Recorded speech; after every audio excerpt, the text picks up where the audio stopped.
रात तकरीबन 1 बजे जब वो टाइम आया, हमने फायर खोला।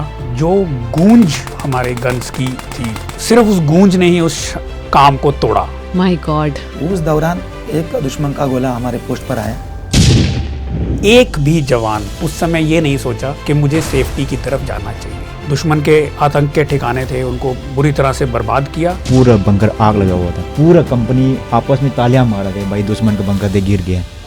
सरफरोशी की तमन्ना अब हमारे दिल में है, देखना है जोर कितना बाजुए कातिल में है। जब हमारे जवान इस जज्बे को ज़मीन पे, आसमान में, समंदर में उतारते हैं, तो फिर एक ऐसा मिशन कामयाब होता है जिसके लिए सारा देश जो है उनको थैंक यू कहना चाहता है। और यही हमारी सिर्फ एक पहल है, यही कोशिश है कि हर हिंदुस्तानी का दिल जो हमारे ऑपरेशन सिंदूर के जवान्स को थैंक यू बोलना चाहता है, ये उन तक पहुँचे और हम उनसे जानें कि 7 मई 2025 को ऑपरेशन सिंदूर जो शुरू हुआ, जिसमें हम इतने कामयाब रहे, उसमें क्या क्या हुआ। सिंदूर को मिर्ची का सलाम। और आज हमारे साथ हैं। जय हिंद, मेरा नाम कर्नल कुशांक लांबा है एंड मैं ऑपरेशन सिंदूर के समय एक आर्टिलरी रेजिमेंट को कमांड कर रहा था। एंड मेरी रेजिमेंट ने दूर से जाकर के जो कश्मीर में दुश्मन के आतंकी ठिकानों पर स्ट्राइक्स किए थे, और उस ऑपरेशन के लिए, मेरे रेजिमेंट के काम के लिए मुझे वीर चक्र अवार्ड दिया गया था। एंड मैं आपके चैनल के माध्यम से अपना जो अवार्ड है, इसे अपनी रेजिमेंट के हर एक जवान, हर एक जेसीओ, हर एक अफसर को डेडिकेट करना चाहूँगा। बहुत शुक्रिया। First of all, जय Hind and thank you so much for having me here. Myself, मेरा नाम मेजर एमसन इनपुई है। ऑपरेशन सिंदूर का दौरान मैं लाइन ऑफ कंट्रोल में कंपनी कमांडर का ड्यूटी कर रहा था। मैं इस ऑपरेशन सिंदूर में जो भी मौका हमको मिला है, पूरा कंपनी, पूरा बटालियन सब मिलके हमने दुश्मन का खिलाफ हमने हमारा मुंह तोड़ जवाब दिया है। एंड इसी काम के लिए मैं और मेरा कंपनी को and I have been awarded with mention in dispatches. And इस अवार्ड जो है मेरे लिए नहीं दिया, बट मेरा सभी कंपनी के लिए, मेरे बंधुओं के लिए, सबके लिए दिया है। Thank you so much for having me here कि आज आपके साथ मिलकर बातें करें। Thank you ma'am. मैं हवलदार मेदड़े विकास रामदास 18 मराठा लाइट इन्फेंट्री से ताल्लुक़ रखता हूँ। ऑपरेशन सिंदूर के दौरान मुझे जो बटालियन ने टास्क दिया था, उसको मैंने बेखूबी से निभाया, और उसी के वजह से मुझे सेना मेडल गैलेंट्री से नवाजा गया, और ये अवार्ड मैं अपने साथियों को समर्पित करता हूँ। तो आज आप एक ऐसे दोस्त के साथ बैठे हैं जो सब कुछ जानना चाहता है।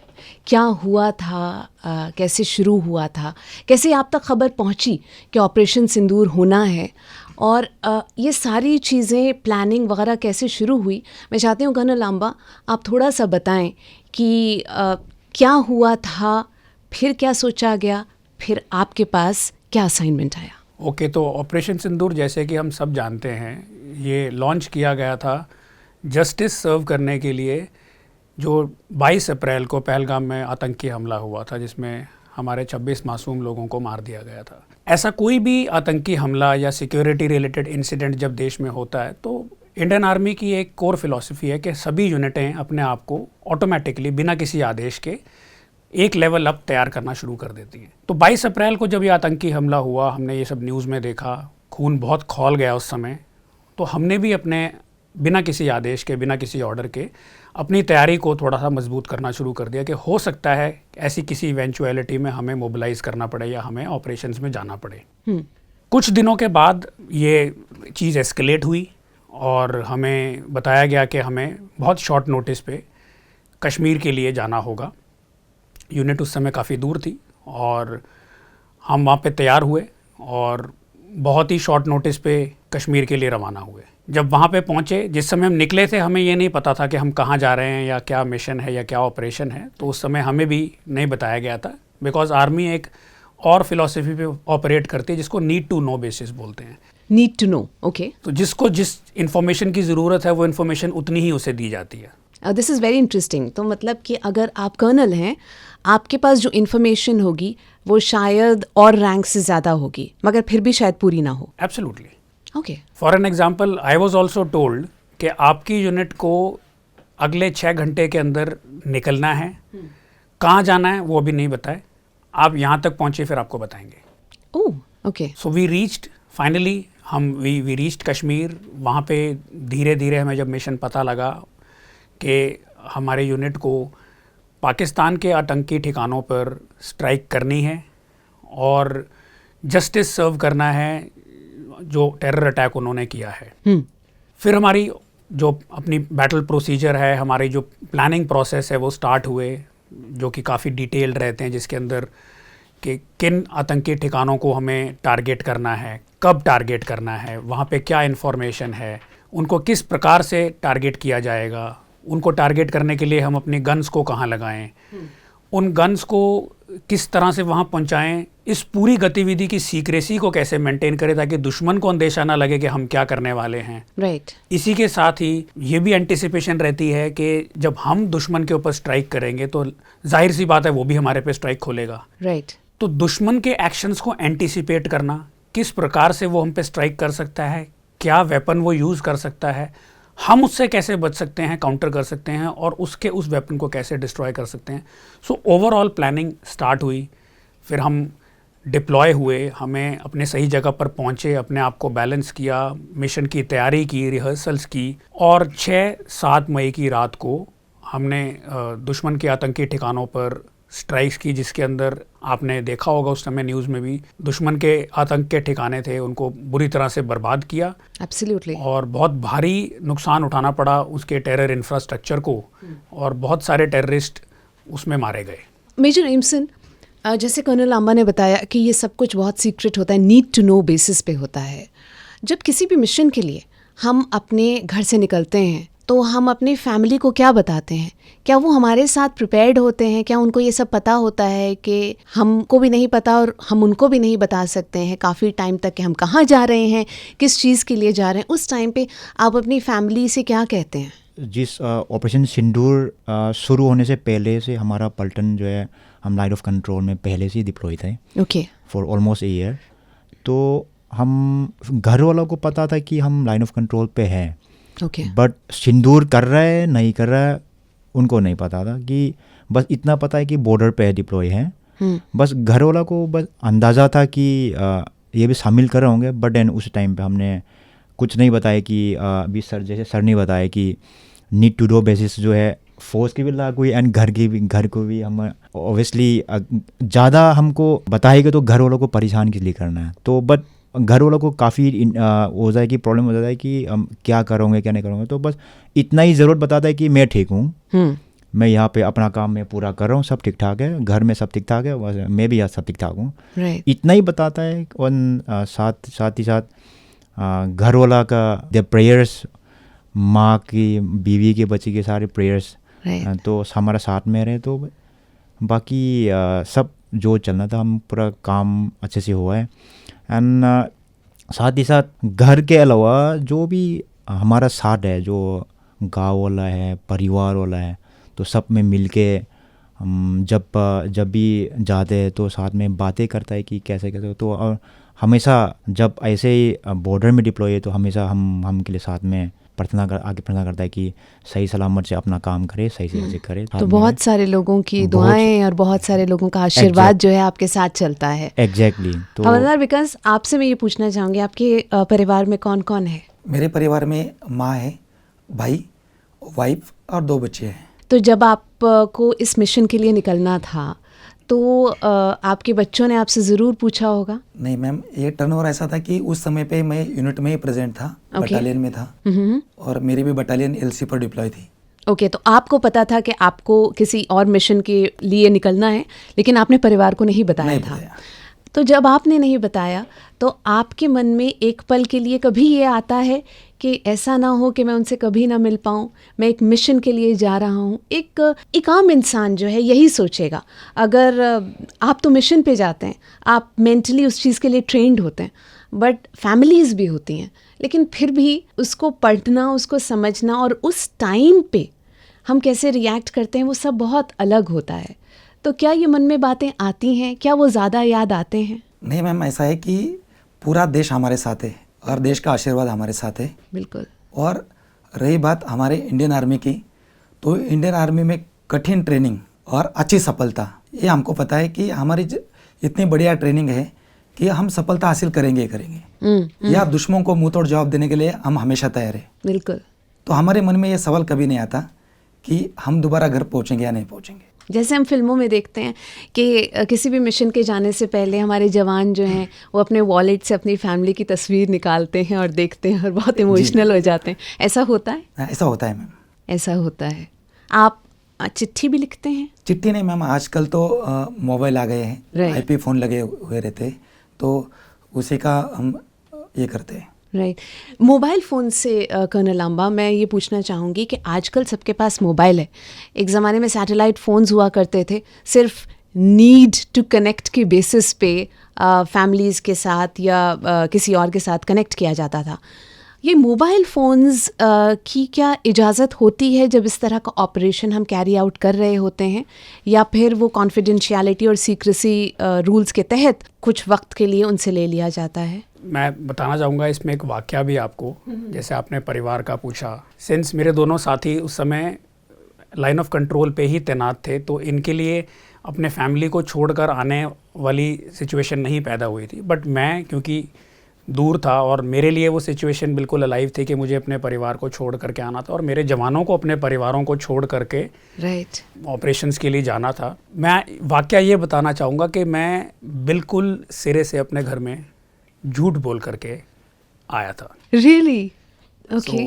और मैं ही नहीं, बल्कि मेरी यूनिट के सभी जवानों ने एक सोची समझी सलाह के तहत हमने अपने घर परिवारों को ये बताया था कि हम एक ट्रेनिंग एक्सरसाइज पे जा रहे हैं। अच्छा। घबराने की कोई बात नहीं है, ये इधर राजस्थान के आसपास कहीं पे ट्रेनिंग एक्सरसाइज है और हम वहाँ जा रहे हैं।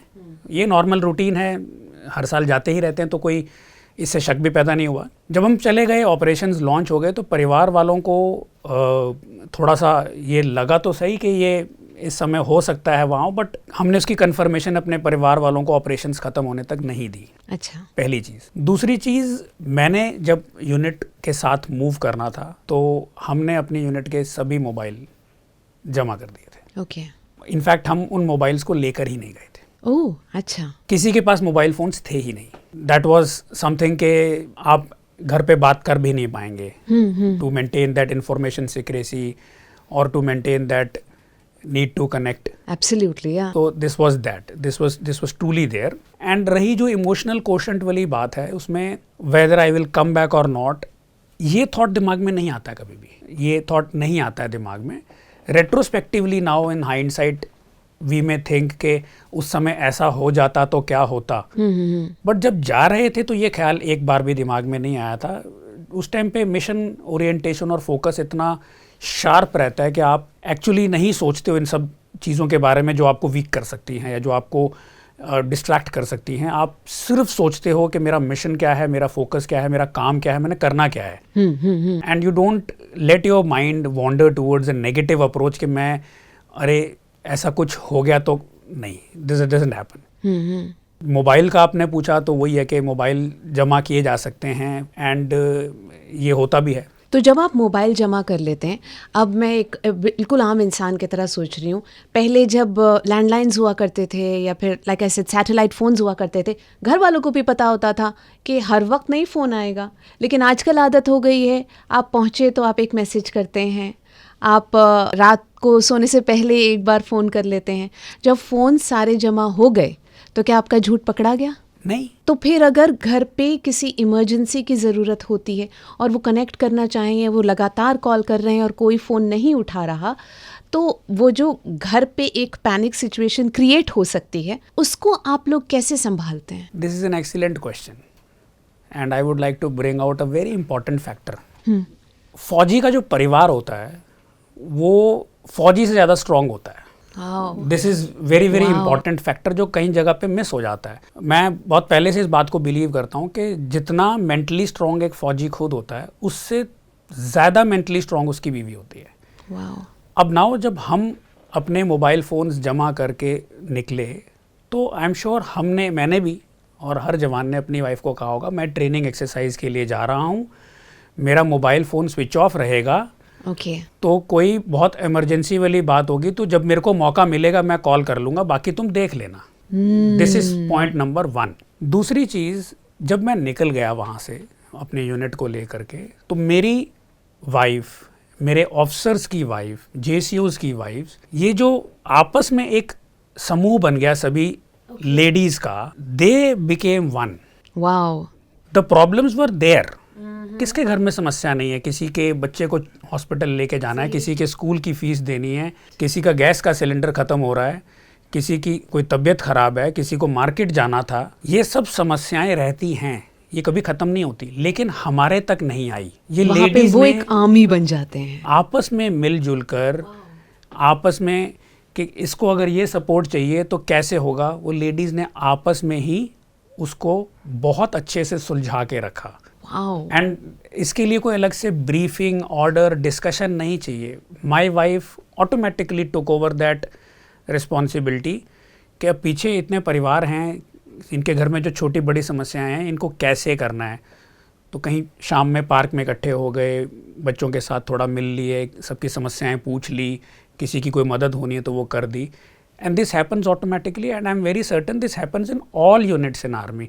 सो हमारे परिवार भी आपस में उस तरीके से रहते हैं कि एक बनोमी बना के, that they give us freedom to operate. But ये कितनी खूबसूरत बात है colonel Lamba, I must mention this कि आप लोग जब ज्वाइन करते हैं आर्म्ड फोर्सेस तो आपको ट्रेनिंग दी जाती है इस चीज़ की, मेंटल ट्रेनिंग, फिज़िकल ट्रेनिंग, कैसे आपको रिएक्ट करना है, सोचना है, तैयार होना है।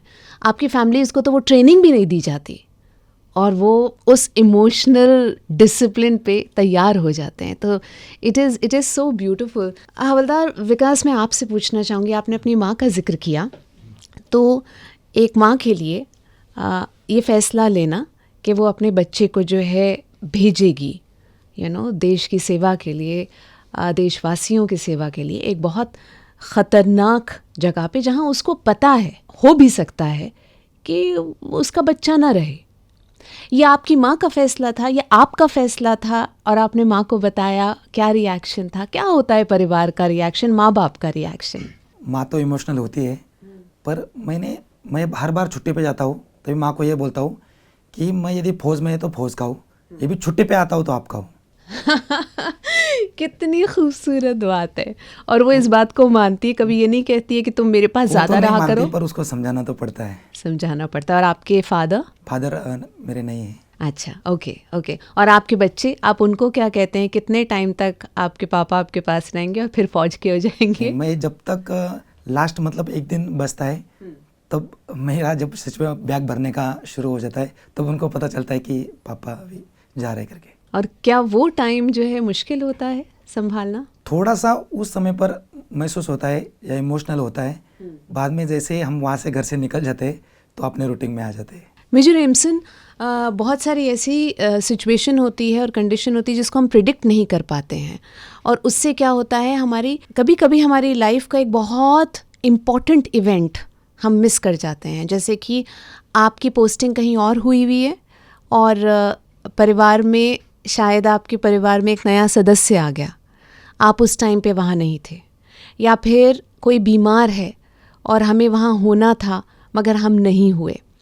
एक आम इंसान के मन में ये एक रिग्रेट सा रह जाता है। आप या एक जवान कैसे हैंडल करता है इन इवेंट्स को और इन सिचुएशंस को? ऐसा कोई इम्पोर्टेंट इवेंट हम घर में बहुत सारे आते हैं, बट फर्स्ट एंड फॉरमोस्ट अगर हम ज़रूर प्लान करते हैं कि मैं आऊँगा, इस प्रोग्राम में मैं आऊँगा, मैं हाजिर होऊंगा, ऐसे प्रोग्राम ऐसे कैसे करेंगे, हम इस तरीके से प्लान करेंगे, घर में ज़रूर डिस्कस करते हैं। बट कुछ सिचुएशन ऐसे डेवलप हो जाता है तो हम ठीक है, ऑर्गेनाइजेशन रिक्वायरमेंट जो हम प्रायोरिटी में रखते हैं कि मैं आने की कोशिश करूँगा बट नहीं आ पाया, लेकिन आप लोग कर लेना, कोई दिक्कत नहीं। तो हम घर वाला को, अभी जैसे सर ने कहा है कि दे आर फिजिकल, इवन तो फिजिकल इतना स्ट्रॉन्ग नहीं है, बट इन मेंटल टफनेस जो है फिर परिवार वाला ज़रूर ज़्यादा इंपॉर्टेंट हो जाती है। तो हम अच्छी तरीके से समझाएगा, ऐसे रिक्वायरमेंट आ गया है तो घर वाला भी मान जाते हैं, ऐसे कोई दिक्कत नहीं आती है। And at the same time हाँ ज़रूर मिस होते हैं and as a human being, ऐसे कोई इंपॉर्टेंट इवेंट ज़रूर मिस होते हैं। बट यही हमारा ऑर्गेनाइजेशन में चल जाता है, अभी थोड़ा अफसोस हो जाते हैं, बट देन फिर रूटीन में आ जाता है तो आगे बढ़ जाता है। आगे बढ़ जाता है। कोई ऐसे चिंता किस लिए करना है, एब्सोल्युटली देखी जाएगी तो समथिंग देखी लाइक जाएगी। जैसे मेरे इतने सारे कज़न्स हैं जो शायद इस प्रोग्राम को सुनेंगे भी सही अभी। अब I am the eldest of all the cousins, और उन एल्डेस्ट में इतने सारे मेरे ऐसे कज़न्स हैं जिनकी शादियों पे मैं नहीं पहुंच पाया, और then I have to give a phone call के यार मैं छुट्टी नहीं मिल पाई, रिग्रेट्स, मैं आ नहीं पाऊँगा, और शादी के फिर महीने 1.5 महीने बाद जा कर के विज़िट कर रहा हूँ।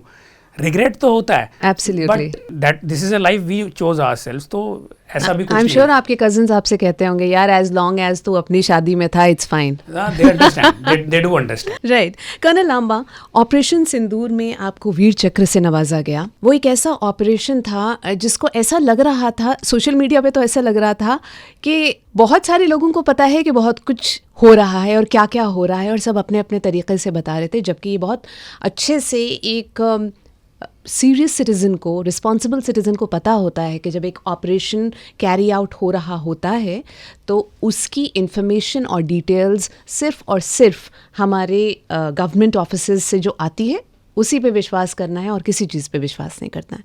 आई थिंक ऑपरेशन सिंदूर हमारा पहला ऑपरेशन था जहाँ पे सोशल मीडिया को आपने बहुत गौर से देखा होगा, मे बी आने के बाद बहुत सारी मिस इन्फॉर्मेशन सर्कुलेट हो रही थी, और बहुत मुश्किल हो रहा था सिर्फ फोकस करना कि हमारे गवर्नमेंट ऑफिसेज से क्या कम्युनिकेशन आ रही है। आज जब एक नागरिक आपको सुन रहा है, आप उससे क्या कहना चाहेंगे कि जब इस तरह का मिशन कैरी आउट हो रहा होता है तो एज अ रिस्पॉन्सिबल सिटीजन हमारी क्या जिम्मेदारी है? बहुत इम्पोर्टेंट क्वेश्चन है ये। यू आर राइट, बहुत टाइप के नैरेटिव दुश्मन जानबूझकर भी इंजेक्ट करता है हमारे इंफॉर्मेशन डोमेन में, हमारे नागरिकों में पैनिक क्रिएट करने के लिए, हमारे नागरिकों का मोराल तोड़ने के लिए। सबसे ज़्यादा इम्पॉर्टेंट ये है कि उस समय जो भी चीज़ हम सोशल मीडिया पे देख रहे हैं, हर चीज़ पे विश्वास एकदम से कर लेना ये गलत होगा। पहली चीज़, आपकी जो सेनाएं हैं, army, air force, navy, they are very very responsible organisations. They have been given a task जो दिन रात जाग कर उस काम को अचीव करने के लिए लड़ रहे हैं। Have trust on them, they have never let India down, absolutely, and they never will. Absolutely. So they are doing their job. आपको सोशल मीडिया पे किसी की कोई रील मिल गई या आपको सोशल मीडिया पे कोई कुछ नरेटिव इंजेक्ट किया हुआ मिल गया, आप उसको स्प्रेड कर रहे हैं और पैनिक खुद भी हो रहे हैं, घर वालों को भी पैनिक कर रहे हैं। So that should be avoided. Right. You should focus on what news the government agencies are issuing, and इस बार आपने देखा होगा ऑपरेशन सिंदूर में daily the governmental agencies were coming very very forthcoming, they're coming out, they're giving detailed briefings, ताकि देश के नागरिकों को सही समय पे सही जानकारी जो उन्हें चाहिए वो मिलती रहे, और कोई अनड्यू पैनिक क्रिएट ना हो, कोई अनड्यू इस तरह से ऐसा कोई माहौल क्रिएट ना हो जिस वजह से दिक्कतें इंटरनली बढ़ें। सो उन सोर्सेज पे ज़्यादा बिलीव करें and have trust in your army. We are fighting for you only, and just do not indulge in negative rhetoric, या दुश्मन जो हमारे देश में एक इंजेक्ट कर रहा है इंफॉर्मेशन, मिस इन्फॉर्मेशन, उसको अवॉइड करें। और वो स्ट्रैटेजी के तहत भी हो सकती है। मतलब मैं यही बात पूछना चाहती थी कि इतनी सारी चीज़ें अब एक मिशन में शामिल हो गई हैं। पहले हम सिर्फ फोकस करते थे कि एयरफोर्स, नेवी, आर्मी, किस किस सबका अपना अपना एरिया है, लेकिन क्या आपको लगता है कर्नल लांबा कि आज के एक बदलते दौर में जहाँ पे ग्लोबली हर कोई कनेक्टेड है, क्या एक स्ट्रैटेजी के तहत ये जो इंफॉर्मेशन फ्लो या मिस इन्फॉर्मेशन फ्लो है, इसको भी कहीं ना कहीं हैंडल करना पड़ेगा? और क्या ये आपके डोमेन में आएगा या फिर ये किसी और डिपार्टमेंट के डोमेन में आएगा? ये जो इंफॉर्मेशन वॉरफेयर का डोमेन है, this is now emerged as one of the most important facets of war fighting. आप लड़ाई जब कर रहे हैं, आप किस प्रकार से इंफॉर्मेशन का इस्तेमाल करते हैं, चाहे वो सोशल मीडिया, उसके बहुत सारे मीडियम्स हैं, चाहे सोशल मीडिया है, चाहे वो प्रिंट मीडिया है, चाहे वो क्लैंडस्टाइन नेटवर्क्स है, आप इंफॉर्मेशन को कैसे इस्तेमाल कर रहे हैं, यह बहुत ही इम्पोर्टेंट फैक्टर बनता जा रहा है। राइट। जितने भी ग्लोबली युद्ध हो रहे हैं, रशिया, यूक्रेन, यूएस, ईरान, इन सब में आप ये देख ही रहे हैं कि इंफॉर्मेशन का किस तरह से इस्तेमाल हो रहा है। So this is one important battle field which we have to fight. ये आगे लड़ना ही पड़ेगा, अभी भी लड़ रहे हैं। सो इसके अंदर starting from beginning to end बहुत सारे विभाग और बहुत सारे लोग इसमें इन्वॉल्व हैं, and they are fighting a good fight in that also. Right right right. Major Emson, operation Sindoor का वो वक्त याद करें और मुझे बताएं कुछ ऐसे मोमेंट्स जो आप कभी नहीं भूलेंगे, only specific to operation Sindoor. ऐसे तो बहुत सारे मोमेंट हैं, but then if I speak about only one moment, then काफ़ी टाइम से हम टेरी करके हम प्रिपरेशन चल रहा है, एंड बंदो पूरा कंपनी मिलके सब प्रिपेयर कर रहे थे। बट ऐसे जो मोमेंट है कि हमने जो फायर असॉल्ट हमने जो किया है दुश्मन की बंकर पे, जब दुश्मन की जब बंकर हमारा सामने जब गिरा हुआ देख रहा था, हम फायर कर रहे थे, एंड दुश्मन का बंकर जो दुश्मन का संतरी उसमें खड़ा होता था, उस बंकर को पत्थर गिर रहे थे पूरा, उसमें हमने फायर किया तो बंकर गिर रहे हैं, एंड दुश्मन की बंकर आग, पूरा बंकर आग लगा हुआ था।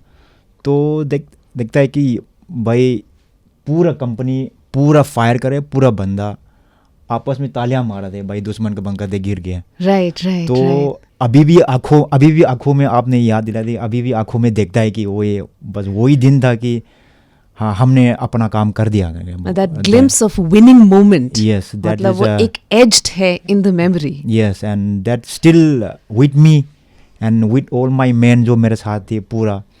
तो अभी भी वो देखता है कि भाई देखो हम देखो सिंदूर, आपकी आंखों में वो चमक दिख रही है मुझे। सिंदूर देखिए, सिंदूर वाला हमारा वाला फायर वाला, तो अभी भी हम सोचते हैं, तो इट्स द बेस्ट मोमेंट अभी भी याद आते हैं कि ब्यूटीफुल ब्यूटीफुल। हवलदार विकास, आपका कोई ऐसा मोमेंट जो आपको याद है, might not be a happy moment, may be बहुत चैलेंजिंग मोमेंट था, या आपके पास एक ऐसी सिचुएशन थी जहाँ पे आपको उसी वक्त सोचना था और करना था? हम दुश्मन के ऊपर जो फायर असल्ट कर रहे थे वो बिल्कुल सटीक फायर डाल रहे थे, और मेरा जो पोस्ट था उस पोस्ट को उन्होंने थोड़ा सा मतलब ज़्यादा फायर असल्ट किया। अच्छा। क्योंकि यहाँ से हम जो फायर असल्ट कर रहे थे बिल्कुल एक्यूरेट जा रहा था, और दुश्मन का मतलब बंकर निस्तानाबूद हो रहे थे। उस दौरान एक दुश्मन का गोला हमारे पोस्ट पर आया। उस दौरान हम उस पोस्ट के अंदर मौजूद थे 3 जवान। तो हमें ये ज़रूरी था कि हमने फायर तो बंद नहीं करना है, फायर तो करना है, पर इस सिचुएशन को भी हैंडल करना है। तो हमने तुरंत अपने वेपन, इक्विपमेंट और जवानों को सभी मिलके सही सलामत वहाँ से निकाला, और दोबारा दूसरे पोजीशन में जाकर दुश्मन के ऊपर फायर किया, ताकि दुश्मन को ये पता नहीं चला कि इस पोस्ट को हम एंगेज कर रहे, तो ये दूसरा फायर आ कहाँ से रहा है। मतलब उसी टाइम पे स्प्लिट सेकंड में इतनी बड़ी चीज़ होती है कि उनका एम्यूनिशन आपके पास गिरता है, लेकिन आप उसको इग्नोर करके फौरन अपनी पोजीशन चेंज करते हैं, अपने सारे इक्विपमेंट्स लेकर, जवानों को लेकर, और फिर से फायर करते हैं। ओह, दिस इज ब्रिलियंट। मतलब ये तो बहुत अच्छा लगा कि उस समय को मेरे साथी थे, वो बिल्कुल गाना गाते हुए, कुछ मतलब उनको फ़र्क ही नहीं पड़ रहा था कि गोले गिर रहे हैं या आर्टिसलिंग हो रहे हैं, कुछ फ़र्क नहीं उनको, बस उनको उनका एम दिख रहा था कि हमको जो टारगेट दिया है उसके ऊपर भारी तादाद में फायर डालकर उसको बर्बाद करना। कौन सा गाना गा रहे थे वो? हमारा एक शौर्य गीत है। प्लीज़ थोड़ा सा गा के सुनाए ना, हमें बहुत इंटरेस्ट है कि आप लोग वहाँ पे क्या गाते हैं। मर्द आम्ही मराठे खरे, दुश्मनाला भरे कापरे, देश रक्षावया धर्म तारावया, कोण झुंजास मागे सरे, वादळा परी आम्ही पुढेच चालतो, जय शिवाजी गर्जनी रंगनाथ झुंजतो, मराठा कधी न रणसंग्रहातुनी हटे, मारुनी दास एक मराठा कटे, सिंधू ओलांडुनी धावती संगीनी, पाय आता न मागे सरे, मर्द आम्ही मराठे खरे, दुश्मनाला भरे कापरे। भाई गॉड! और ये कौन लिखता है, ये कौन? ये हमारा रेजिमेंट का शौर्य गीत है, उससे हमारे जवान प्रेरित होते हैं। और छत्रपति शिवाजी महाराज का एक इतिहास हमारे आंखों के सामने आता है और उसी प्रकार की हम लड़ाई करते हैं।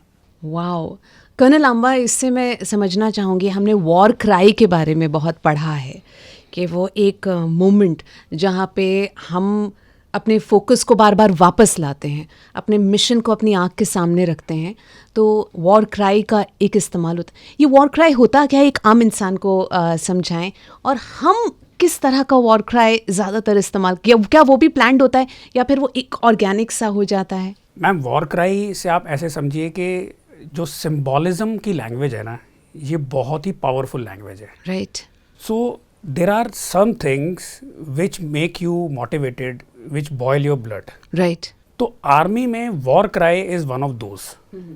अब इट इज़ कोई वाक्या हो सकता है, कोई गीत हो सकता है, कोई क्राई हो सकती है, वो इस प्रकार की होती है जिसके साथ उस रेजिमेंट के, उस यूनिट के सभी जवान इनहेरेंटली कनेक्ट करते हैं। Right right. और वो ऐसा एक कनेक्ट देती है जिससे आपका खून खौल जाता है, आप एकदम से वापस मतलब आ जाते हो जोन में। जैसे कोई एग्जांपल दीजिए। जैसे फॉर एन एग्जांपल मेरी यूनिट में, जैसे मेरी यूनिट की जो क्लास कॉम्पोजिशन है वो मिक्स है, मतलब सभी धर्म, सभी जातियों के, सभी स्टेट्स के इक्वल रिप्रेजेंटेशन है। बट तब भी मेरी यूनिट का जो वॉर क्राई है वो दुर्गे माता की जय है। ओके। तो लेकिन अगर एक आदमी ने कहीं पे खड़े होके भी चिल्ला दिया दुर्गे माता की, तो सब जय बोलेंगे, वो it is a muscle memory. अब इसी तरह जैसे कोई गोरखा होगा तो उसके लिए आयो गोरखाली हो जाएगा। Right right. तो ऐसे हर रेजिमेंट की अपनी एक वॉर क्राई होती है और that is something which the troops connect with, और वो एक ऐसी मसल मेमोरी को इंसाइट करती है कि मतलब दैट वो चीज़ बोल दिया तो मतलब जोश का जो सुई है वो बिल्कुल फुल पे चला जाएगा। राइट। सो कर्नल आंबा, जैसे कुछ पूरी टीम्स के अंदर से वॉर क्राई ऑटोमेटिकली आ जाता है जैसे आपने बताया, क्या कभी किसी फिल्म का वॉर क्राई भी हमारे आर्म्ड फोर्सेस के कैंप के अंदर घुसा है? जैसे कि हमने हाउस द जोश सुना उरी में, कभी आप ये अपनी आई will go the reverse way. House the जोश इज नॉट के उरी पिक्चर से फौज में आया है, ये फौज से उरी पिक्चर में एब्सोल्युटली, बट कभी उल्टा हुआ है? I can not remember any incident जहाँ आर्मी ने मूवीज से कोई कॉपी किया हो, but I can remember at least 15 example जहाँ पे हम जो करते हैं जो मूवीज में कॉपी हुआ, चाहे वो लक्ष्य रही हो, चाहे वो उरी रही हो, चाहे वो बॉर्डर रही हो, बॉर्डर 2 रही हो। तो there are lot of examples which come to mind जो आर्मी करती है और वो मूवीज में कॉपी हुआ इन अ ग्लैमरस वे, बट वैसे वर्षा मुझे याद नहीं आ रहा कोई भी। बट कर्नल आंबा, आपने बहुत सारी ऐसी फिल्में देखी होंगी जो कि हमारे आर्म्ड फोर्सेस की जीवन पे बनी हैं, कुछ वॉर्स पे बनी हैं, कुछ मिशंस पे बनी हैं, तो आई एम श्योर वो बहुत सारा रिसर्च करते होंगे। लेकिन क्या कभी किसी फिल्म को देखते हुए या किसी सीन को देखते हुए आपके मन से ये आवाज़ आए कि भाई ऐसा नहीं होता है, ये ज़्यादा कर दिया? कई बार होता है ऐसा, बट वी अंडरस्टैंड दैट। वो आई नो, वो आप बहुत so we do understand that it's a commercial movie and they have थोड़ा ड्रामा ज़्यादा करना है। they have their own requirement of making it glamorous। थोड़ा सा ग्लैमरस नहीं करेंगे तो फिर पब्लिक देखने नहीं आएगी ना। so that is also we understand that। कुछ मूवीज़ रियलिज्म के बहुत पास होके निकल जाती हैं, कुछ मूवीज़ रियलिटी से थोड़ी सी दूरी से चली जाती हैं। Finally, we understand that it's an entertainment business and their aim is to entertain the public at the same time, right, get the life of a Fauji also defined in that their movie. So there are some movies which are very close, and so that is there. Which movies have you seen जो आपको लगी कि वाकई this is one of the good movies? So my personal favorite would be Lakshya. It was very close to reality. And second favorite would be Uri. Lovely. Major Emson, आपने last movie कौन सी देखी? Last movie मैंने धुरंधर देखे थे। धुरंधर देखी? Wow, धुरंधर part 1 या the revenge? अभी तक तो मैं पार्ट 1 देखी है। पार्ट 1 देखी।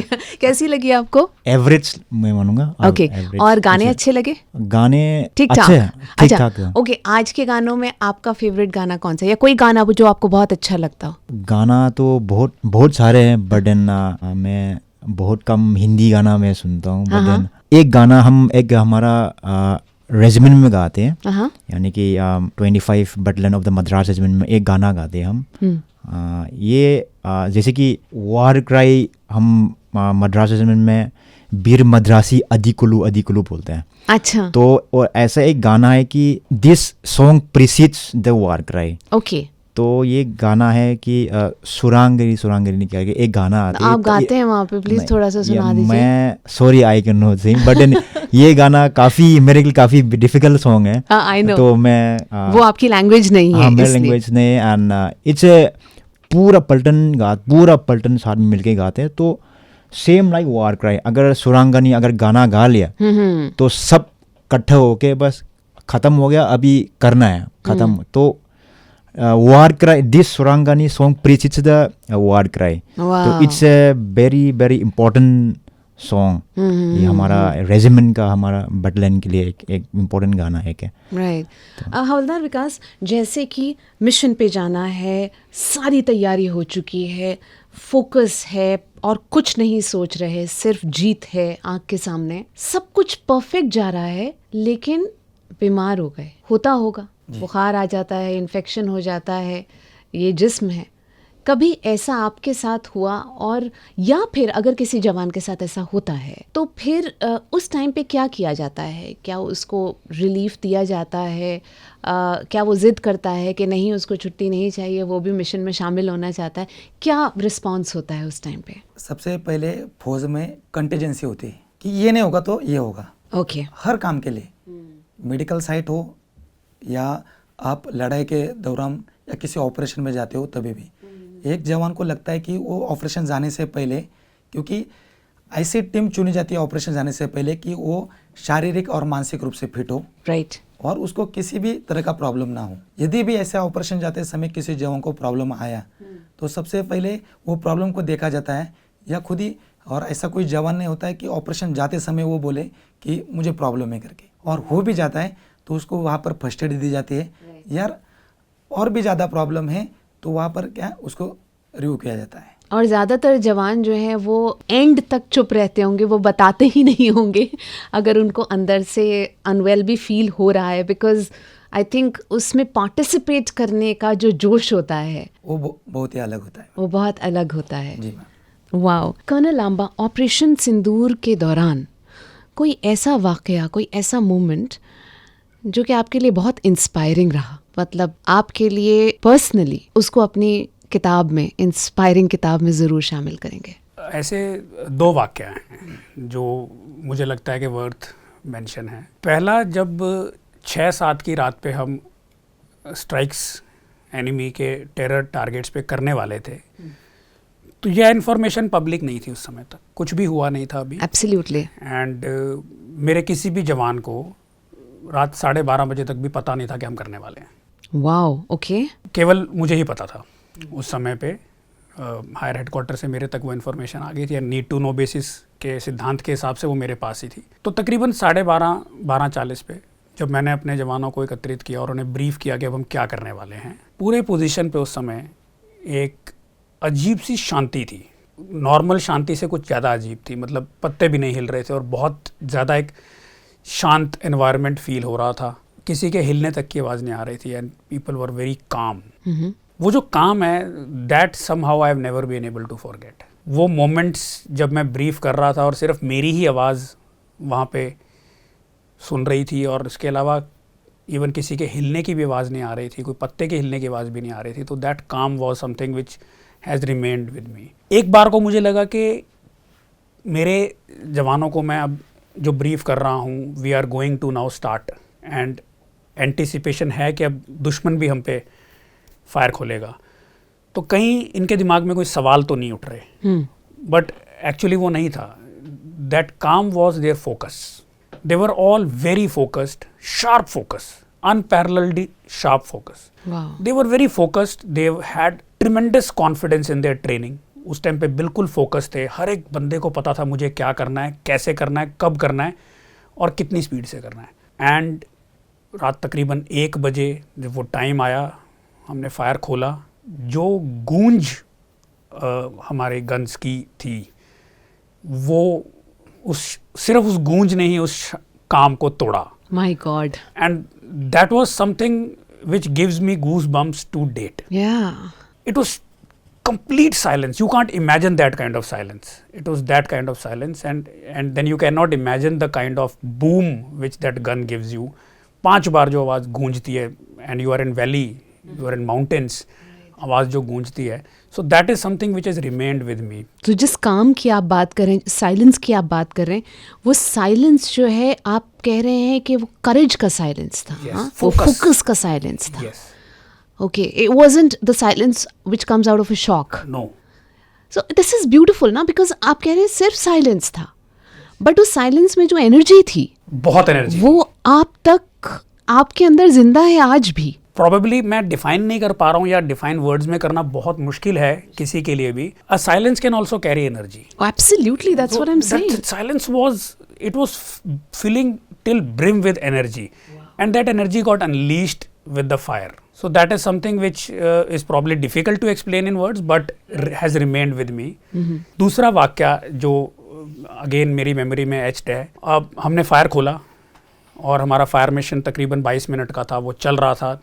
तकरीबन 15 मिनट इनटू द फायर दुश्मन की आर्टिलरी का हमारे पे फायर आना शुरू हो गया. Okay. एंड हम फायर कर रहे हैं और हमारे आसपास भी दुश्मन की आर्टिलरी के गोले गिर रहे हैं. एक भी जवान उस समय ये नहीं सोचा कि मुझे सेफ्टी की तरफ जाना चाहिए. My God.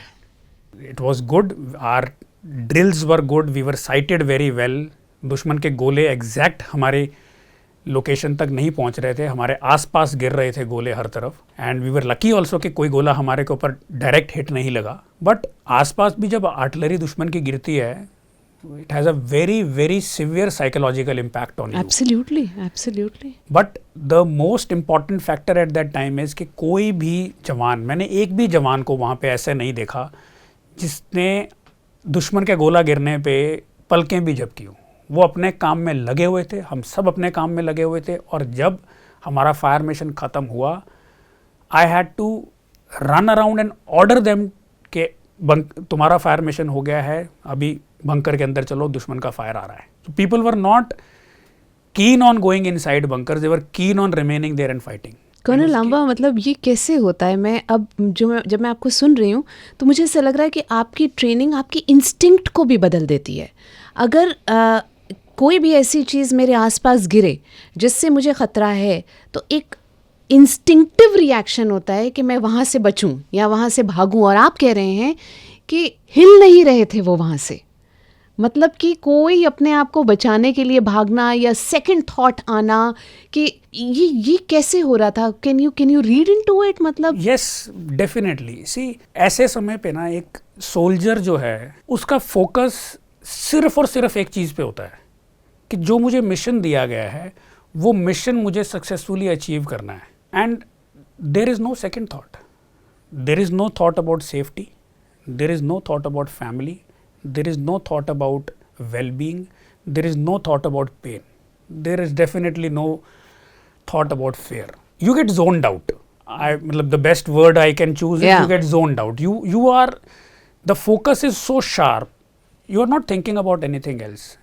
You are just thinking about the mission accomplishment कि ये जो मैं मिशन कर रहा हूँ ये मुझे अकम्प्लिश करना ही करना है, बाकी चाहे कुछ भी हो जाए, whatever the cost may be. So that instinct changes, absolutely it changes. Right. Major Emson, I will come to you. आपके दोस्त भी होंगे बटालियन में. जब आप मिशन पे होते हैं उनके साथ और जब मिशन ओवर हो जाता है, तो जो आपका बॉन्ड उनके साथ है वो कैसे बदलता है? मिशन पे तो आप सब एक हैं, राइट?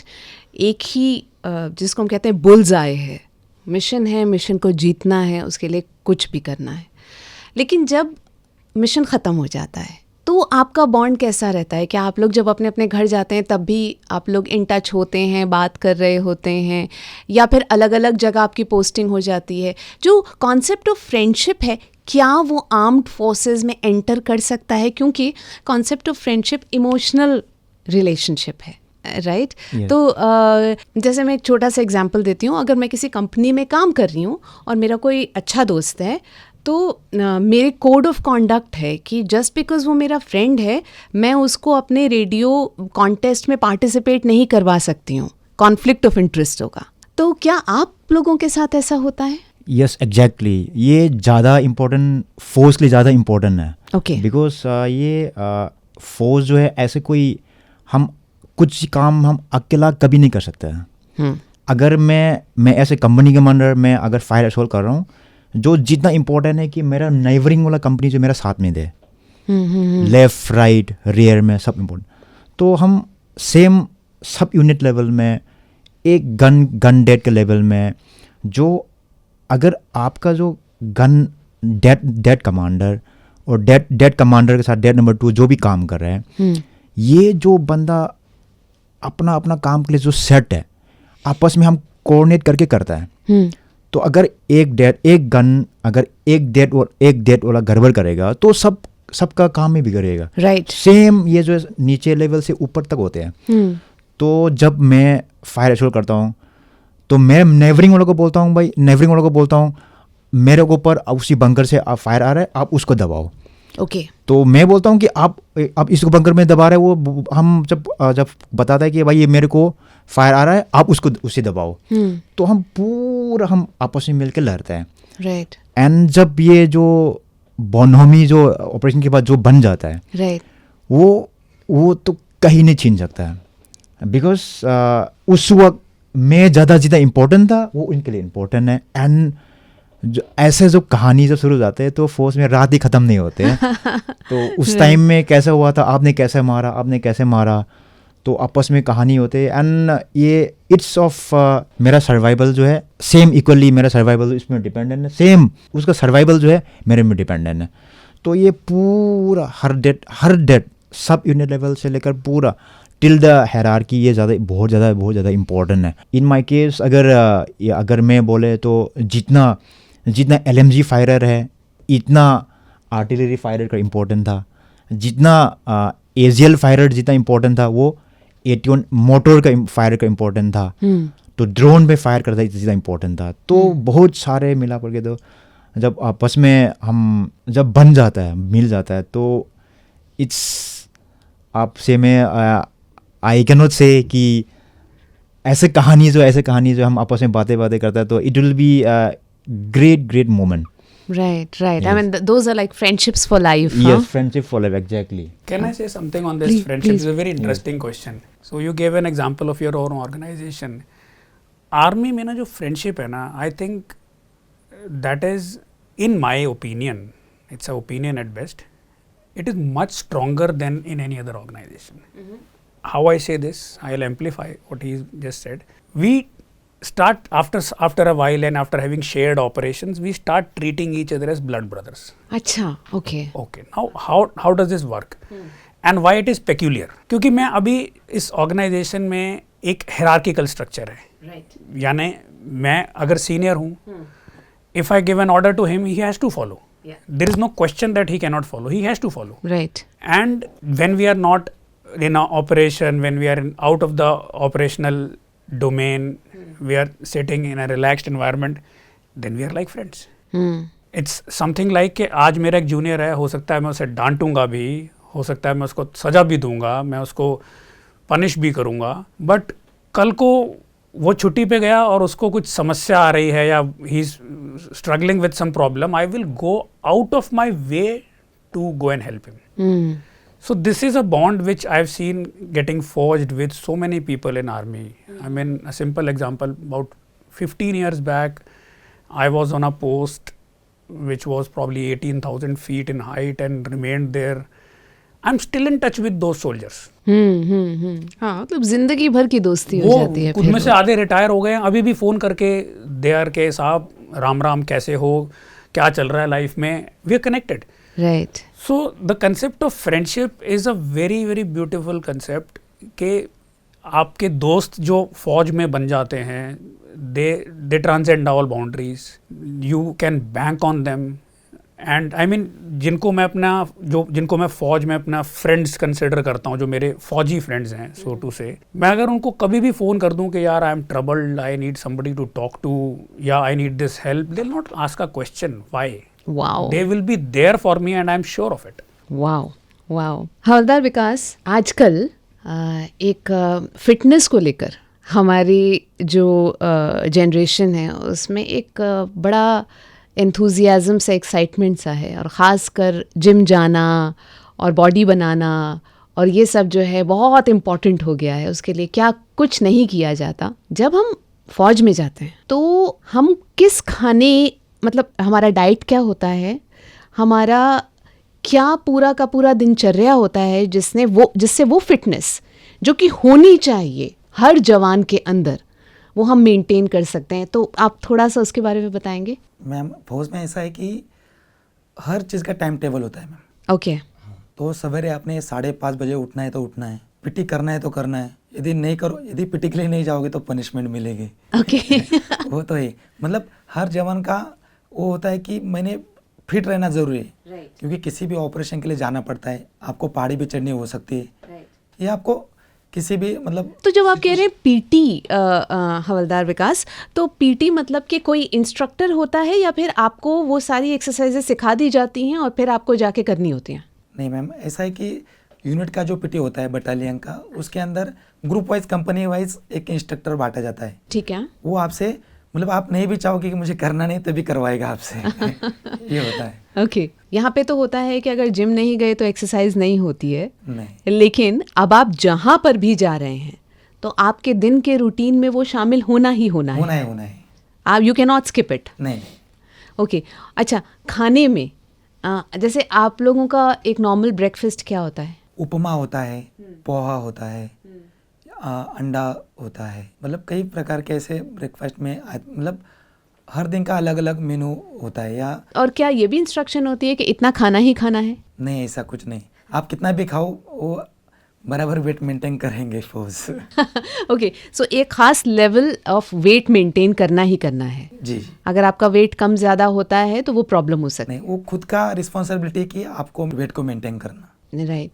तो अगर मैं आपसे पूछूं कि आपने अपने जितने भी कॉलीग्स देखे हैं उनमें सबसे ज़्यादा किसको रोटी खाते हुए देखी और कितनी रोटियां? हमारे पलटन में क्या होता है कि एक स्पोर्टमैन भी होते हैं, जैसे कि रेसलर, वो सबसे ज़्यादा खाते हैं। अच्छा। तो उनको मतलब वेट का रिस्ट्रिक्शन नहीं होता है कि उस वेट के ऊपर उन्होंने लड़ना होता है। Okay okay. तो वो खाते हैं कि जितना चाहे उतना उनको। मतलब उनकी प्लेट देख के आप कहते हैं कि भाई कैसे खा लेना। एक हमारे यूनिट में एक हवलदार था।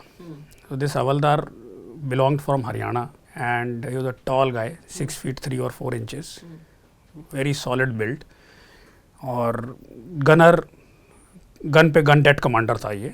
वो रोटी खाया करता था इंचेस में नाप के। इंचेस में नाप आई के? Mean this sounds weird. या आप रोटी नंबर से गिनते हो, 1 रोटी देना, 2 रोटी देना। तो जब उसको कोई पूछता था कि कितनी रोटी लाऊं, तो वो ऐसे गिट खड़ी कर देता था कि इतनी दे दे। एंड उसका hand was much larger than my hands. वो ऐसे करके इतनी रोटियां ले लूँगा। तो वो गिट नाप के रोटी खाता था कि अब इसमें 34 रोटी आ जाएगी, 35 रोटी आ जाएगी तो खा जाएगा। My God. मैंने खाते हुए देखा है 34-35 chapatis in a lunch, and he is not fat, he is not fat at all. बिल्कुल सॉलिड बिल्ट आपको लगेगा देख के। आप देख के बोल नहीं सकते कि बॉडी में 10% से ऊपर फैट कंटेंट है। 34 रोटीज खा रहा है वो लंच में, बट वर्कआउट वैसा ही कर रहा है। आप कितनी रोटी खाते हैं? मैं 6 रोटी खाता हूँ। 6 रोटी। और आप कर्नल अंबा? मैं अभी 1 या 2 ही खाता हूँ, but when I was a youngster I used to 12 to 14 rotis, तो मैं एक मील में आराम से खा लेता था। और आप? मैं 2 रोटी एंड चावल। मेरी डाइट आपसे क्लोज है। नहीं, लेकिन ये बहुत मज़ेदार होता है क्योंकि ये भी एक। 6 रोटी के साथ हम चावल भी खाते हैं, हम ऐसा नहीं। और दूध भी पीते होंगे? दूध भी पीते हैं। नहीं, you can not, frankly you can not compare. या everybody is different. No, eating with a Fauji, you cannot You compare. cannot, ना? हाँ, एक तो we have a habit of eating very fast. Okay, हाँ, पता नहीं because- क्यों ये muscle memory, I don't know क्यों जनरेट हो जाती है हम सब में। फौजी विल ईट, क्योंकि आपके पास खराब करने के लिए वक्त कम होता आई है। डोंट नो, छुट्टी पे भी होगा तो जल्दी जल्दी खाना खा लेते हैं, पहली चीज़। और दूसरा के जब वर्कआउट करते रहते हैं, स्पेशली यंग एज प्रोफाइल रहती है, you can never compete with a फौजी in eating. Right. Colonel Lamba, आपके पूरे करियर में आपने काफ़ी सारे जो है सिचुएशंस देखी हैं ऐसे। कभी ऐसा हुआ कि चूँकि आप उस लीडरशिप रोल में भी हैं, कभी ऐसा हुआ कि आपने किसी जवान के हौसले को थोड़ा सा नीचे जाते हुए देखा for what ever reason, may be घर पे कुछ परेशानी थी या फिर पर्सनली कुछ हालात ख़राब थे, और आपने उसके साथ 1-to-1 कनेक्ट किया और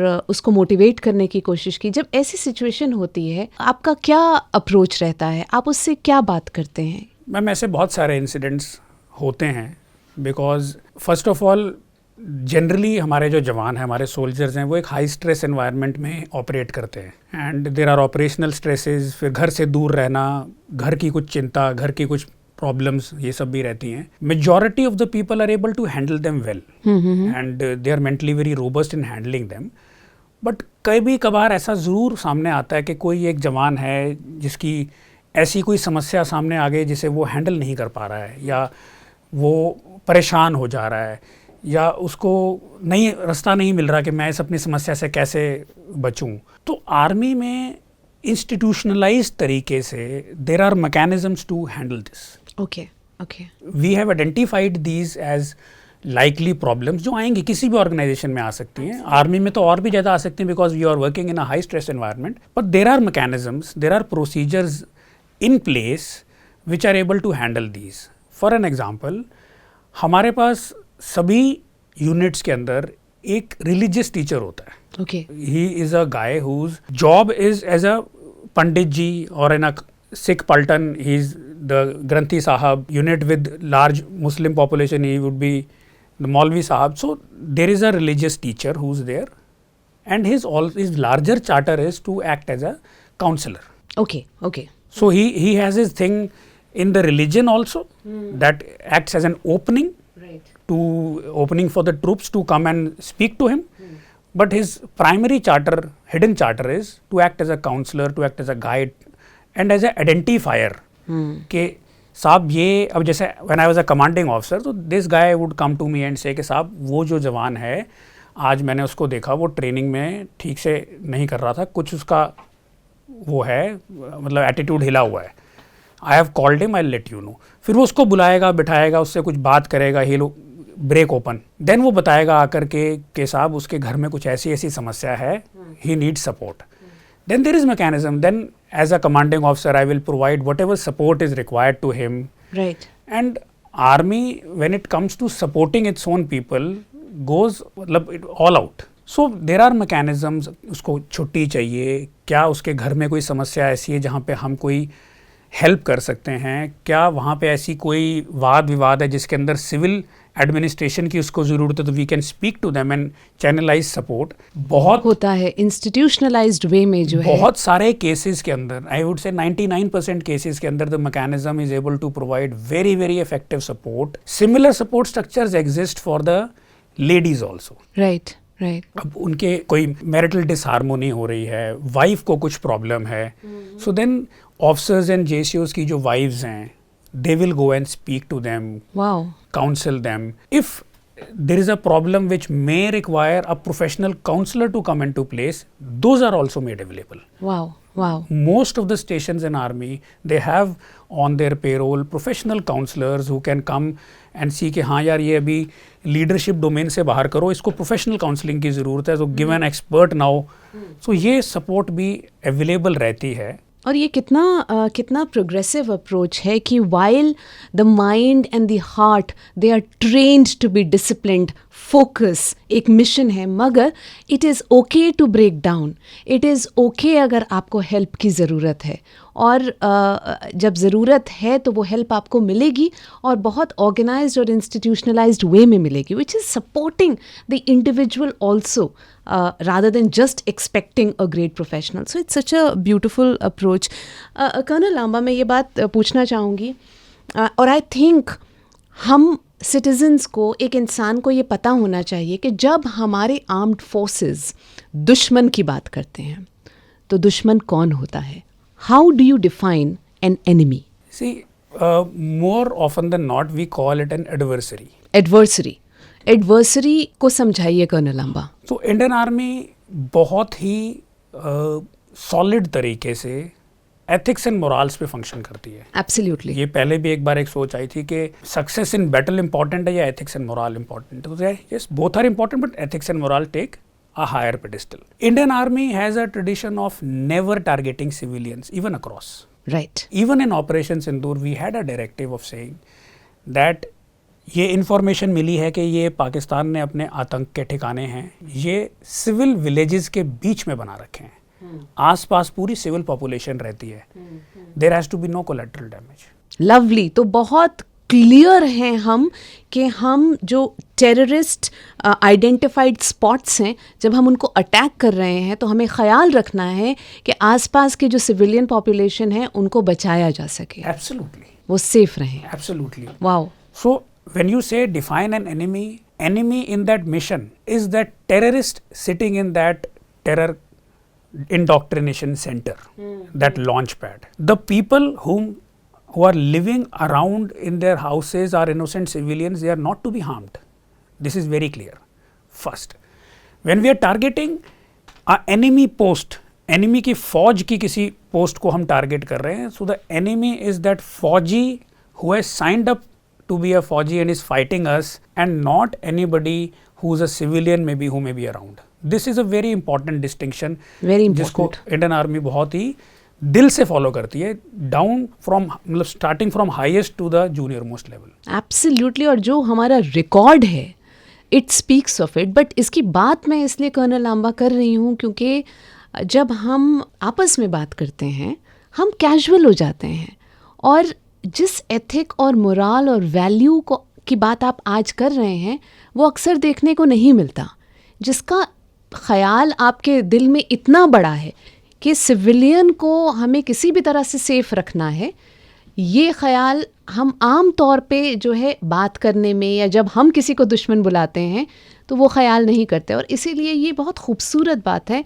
वेरी वेरी। और एडवर्सरी आपने बोला, आप इसका कंट्रास्ट देखिए। When operation Sindoor was launched, right, there was no attack और no harm perpetrated on the civilians on the other side of the line of control.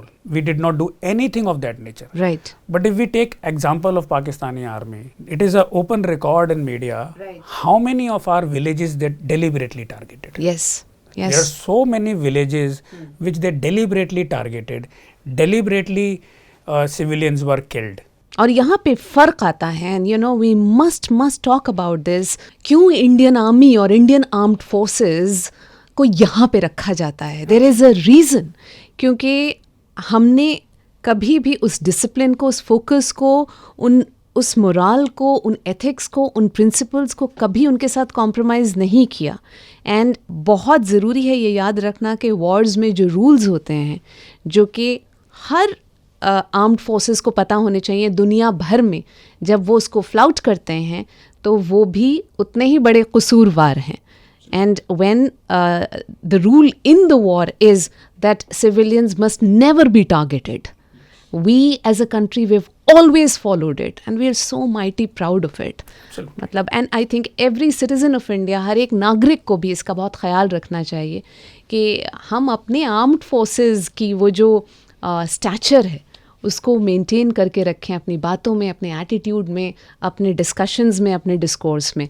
तो बहुत बहुत इम्पॉर्टेंट है। जब आप ऑपरेशन सिंदूर एक बहुत बड़ा सक्सेस रहा, I think it was a shot in the arm, जहाँ पे हर एक नागरिक को, हर एक सिटीज़न को वो महसूस हुआ कि हमारे जो आर्म्ड फोर्सेस हैं वो एक बहुत, जिसको बोलते हैं कि ताकत से भरा, हिम्मत से भरा और अफर्मेटिव एक जवाब देंगे, और जवाब दिया। And we are mighty thankful to our armed forces. मतलब दिल से आप लोगों को बहुत शुक्रिया है। हम जब जय हिंद और भारत माता की जय और वंदे मातरम और नेशनल एंथम सुनते हैं और हमारे दिल में जो जज्बा उठता है और आंखें भर आती हैं, वो एक तरफ है, लेकिन उसको वहाँ से आगे लेकर देश के लिए कुछ करने का जो जज्बा है, उसके लिए आपको बहुत बड़ा सलाम है। हमेशा ये बात दिल में रह जाती है कि आप लोग ये कैसे कर लेते हैं, वो कैसे वो जज्बा आता है। कर्नल लांबा, आर्म्ड फोर्सेस में जो हमारे जवान्स होते हैं आपको ऐसा लगता है कि वो अलग ही होते हैं, मतलब कि आम घरों में ही पैदा होते हैं मगर उनमें कुछ तो अलग होता है, कुछ तो अलग जज्बा होता है कि एक आम इंसान से वो अलग होते हैं? मैं इस बात से काफ़ी हद तक सहमत हूँ। ये डिस्कशन पहले भी हो रहा था कि इंडियन आर्मी अलग क्यों है। आप बहुत सारी आर्मीज़ का अगर एग्जांपल भी ले लेंगे तो इंडियन आर्मी में आज भी 99% जो ऑफिसर्स आ रहे हैं और जो जवान भर्ती के लिए आ रहे हैं, they are not treating it as a job. या they exactly. Are not looking at कि चलो यार सैलरी के लिए मैं जाकर के फ़ौज में भर्ती हो जाता हूँ या अच्छी सैलरी के लिए मैं जाके एक फ़ौज में ऑफिसर बन जाता हूँ। No, they are still coming for the patriotism. So you have to be hardwired in the brain right. in that very manner. And most of the people who are presently serving in the army are hardwired to that. They are, it's okay, you require a salary also to survive and everything, but that's all secondary. Primary motivation to join the army still is patriotism. Still people are joining the army because they want to, they have a patriotic fervor, they want to do something for the nation, and they want to really want to be the part of nation building by serving in army, and that's where it makes a difference. हवलदार विकास, आपको कब लगा था ज़िंदगी में पहली बार कि मुझे army join करनी है?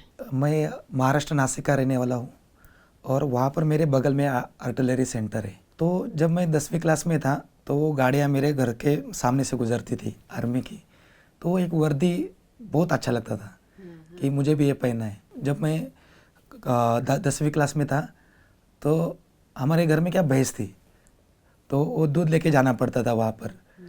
तो जब हम दूध बेच के आता था तो मैं वहाँ से दौड़ते हुए उस रोड से आता था, देखते देखते हुए फौज को कि यार ऐसा भी होता है, इस वर्दी में बहुत अच्छा लगता है। तो वो वर्दी आपको भी पहननी थी? हाँ, पहननी थी।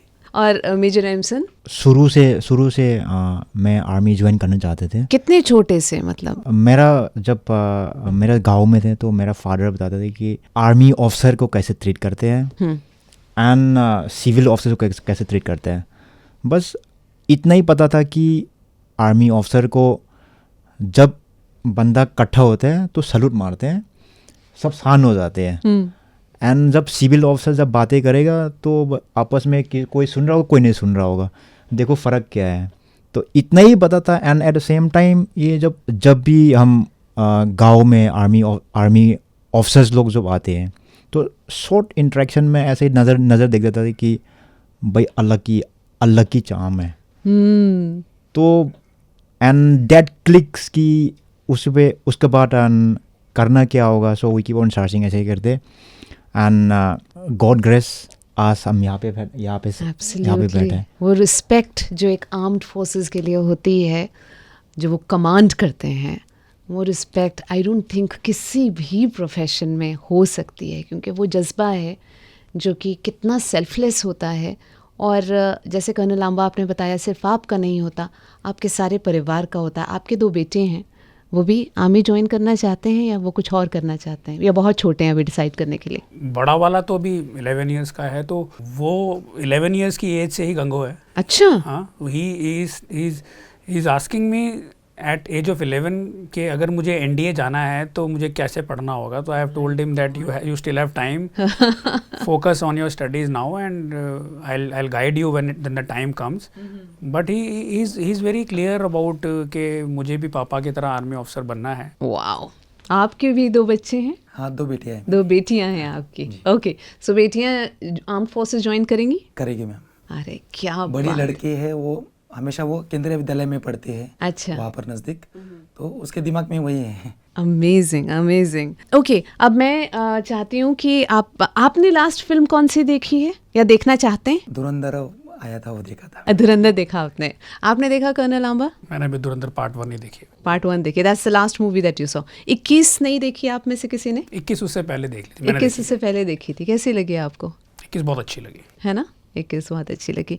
ओके, एक ऐसा गाना आज का जो आपको अच्छा लगता है, कोई भी गाना? इश्क जलाकर।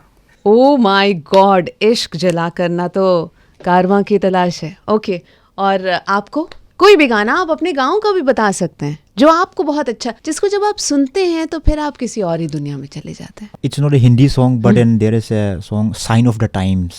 Sign of the Times. Yes, this is a pop song. Okay. Sign of the Times. So I like the song very much. वहाँ पे जब हम मिशन कैरी आउट कर रहे होते हैं तो ये सब अलाउड होता है कि हम कोई म्यूजिक सुन सकता है, you know, nothing. Time permits. Time permits, if time permits. Okay okay. Recreation का क्या वो होता है, मतलब यस यू आर फोकस्ड, हमें पता है हम एक मिशन पे हैं, लेकिन कभी कभी अनवाइंड होना भी ज़रूरी होता है. You see, we are not 24 hours on a mission. या So, but when we are on a job, be that a training mission or an actual operation, उस टाइम unwind का कोई scope नहीं होता. Okay. Those one, it may be a day, it may be 2 days, it may be 5 days. But whenever we are in a training mission or a actual operation, so there is no question of even relaxation. Unwinding तो बहुत दूर है. Right. But when we come back, when there is a relaxed period, we do unwind. We have our own ways of unwinding, and those are also a little bit different from what we generally find in the civil world. Really कैसे? Like most of the Fauji's I know, they have this thing of finding happiness in small things. Okay. So मुझे आज शाम को 2 घंटे का window बिल्कुल free मिल गया. So I will find my me time and do whatever I like the best in those 2 hours. So for example, I like reading, so I'll read for those 2 hours. Okay. And majorly हमारी जो unwinding है, that I would say in my case it is running, reading, listening to music, maybe occasional movie or a series on any OTT platform, but that's really occasional, and some amount of socializing with friends and meeting them, and that's about it. आपको क्या करना अच्छा लगता है हवलदार विकास? मैं motivational कहानी सुनता हूँ. अच्छा. कि जैसे मोटिवेशन, अभी जैसे कि हर लेवल पे कमांडर होते हैं कि अपने जवान को सही रास्ता दिखाना वो बहुत इम्पोर्टेंट होता है. ओके. तो मतलब आप अपने खाली वक्त में भी अपने माइंड को प्रिपेयर कर रहे हो? हाँ, क्योंकि वो इम्पोर्टेंट है. हाँ, right. Oh, you are like really disciplined. तो जब आपके पास वक्त होता है तो आप उसी के बारे में कुछ पढ़ रहे होते हैं, अपने माइंड को वो कर रहे होते हैं. ओके. कोई ख़ास हैं जिनकी इंस्पिरेशनल स्टोरीज आप सुनते हैं, या फिर अलग अलग? ओके. और मेजर एमसन आप? मैं in my leisure time I play chess. जो चेस अगर पार्टनर मिल जाता है तो साथ में खेलता हूँ ना, otherwise I play chess in mobile. Okay. It's a best time कि मैं absolutely improving. Superb. Apart from that मैं गाना भी सुनता हूँ. अच्छा. बट और गाते भी हैं, लेकिन आपने गा के सुनाया नहीं. सो आज हमने समझा ऑपरेशन सिंदूर के वक्त क्या क्या हुआ, वो जज्बा क्या था, वो हकीकत क्या थी, और एक जिम्मेदार नागरिक होने के नाते हमारा क्या रोल होना चाहिए जब देश का साथ देना हो. तो सिंदूर को मिर्ची का सलाम.